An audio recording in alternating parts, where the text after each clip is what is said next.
Hi there, welcome once again to the TrainAid HQ. My name is Nick, and in today's video, we are looking at criteria 2.1, which is to explain ways to maintain a safe and supportive learning environment.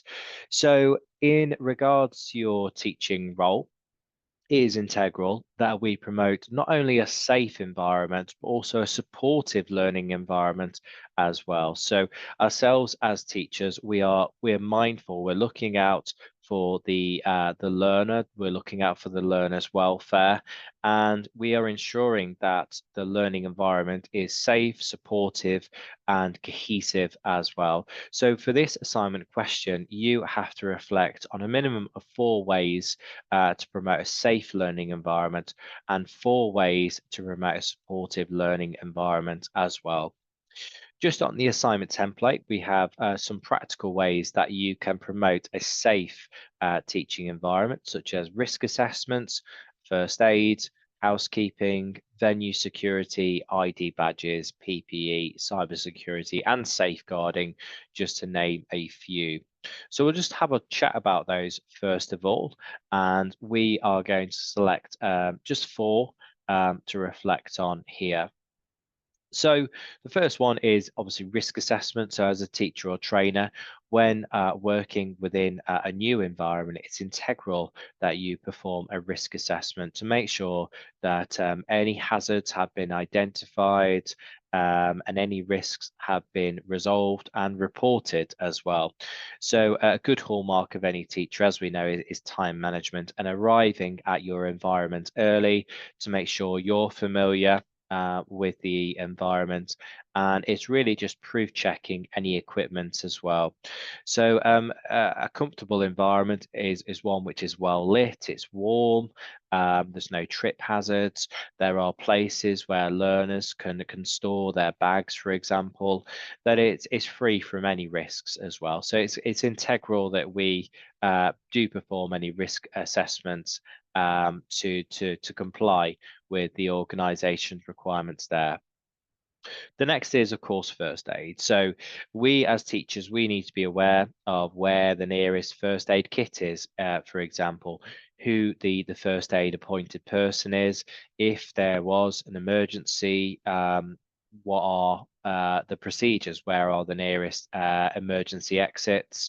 We are also thinking about who do we report any first aid incidents to as well.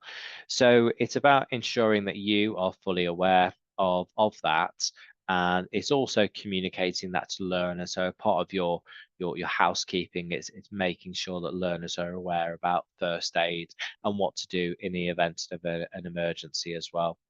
Which sort of takes me into the next key point as well. A key way to promote a safe environment, of course, is housekeeping.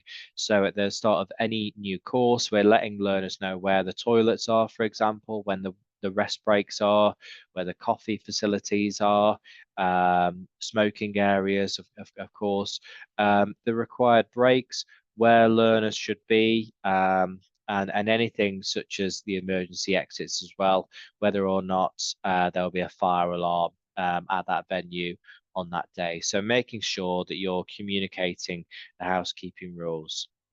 Next key term is venue security, very important. So once again, as mentioned with learners' possessions, do learners have lockers?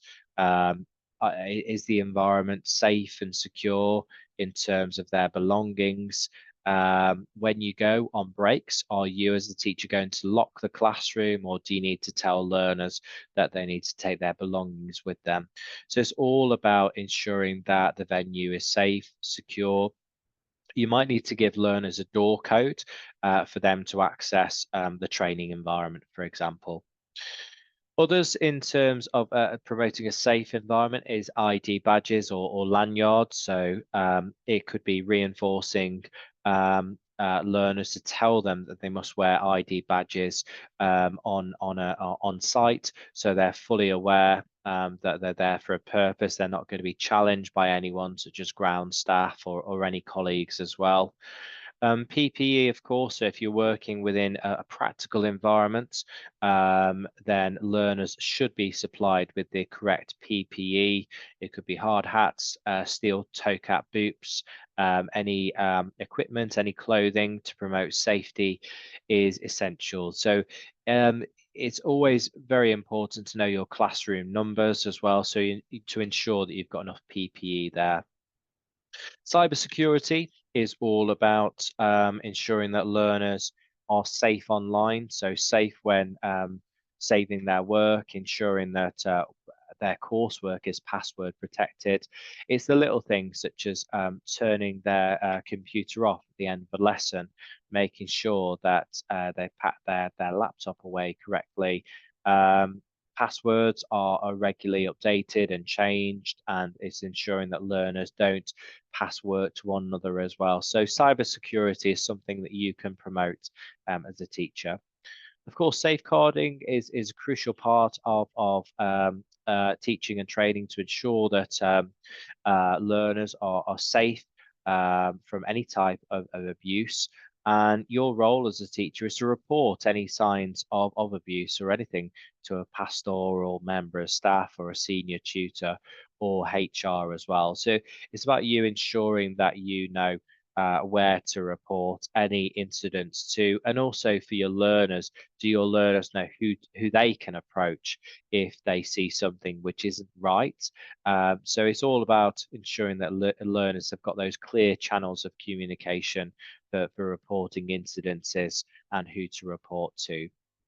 In regards to a supportive environment, there are many ways that you can promote a supportive environment as a teacher. This is you being approachable, friendly, welcoming, conducting ILPs with learners. So ILPs is having those one-to-one meetings where you catch up with them and give them some targets and just have a chat about how their course is going. To be encouraging as well. So this is all about giving positive feedback. It's all about chivying your learners along towards their end goal. So giving them support each day, giving them reassurance, informing them that they're doing a good job, and that is going to go, you know, leaps and bounds in terms of their course progress by being a positive teacher. Another way that you can be supportive, of course, is having up-to-date knowledge. So it's no good teaching something which is out of date. So you as a teacher, you need to ensure that your own skills, your own knowledge is up to date.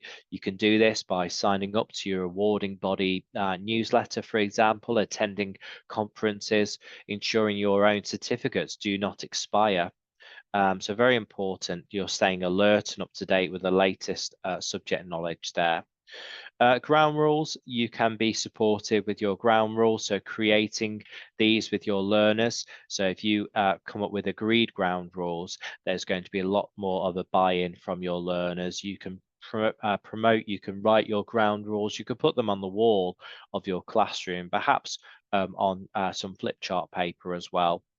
Signposting learners. So if you feel you can't support the learner with their particular need, if they've got something that you can't support them with, you can signpost your learners to a professional, whether it's a career advisor, it could be a school or college bursar, it could even be signposting a learner to a charity, for example. So that is showing that you are fully aware of your own needs as a teacher, and as mentioned, you're being supportive.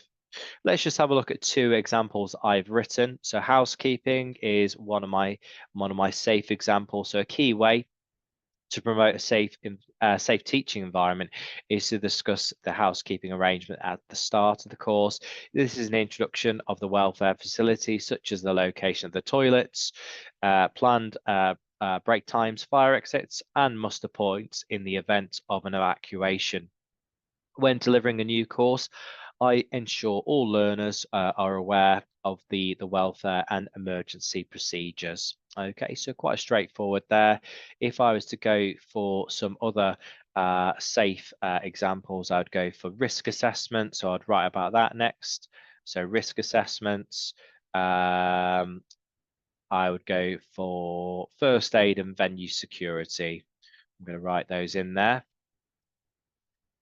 to reflect on those and to complete my assignments.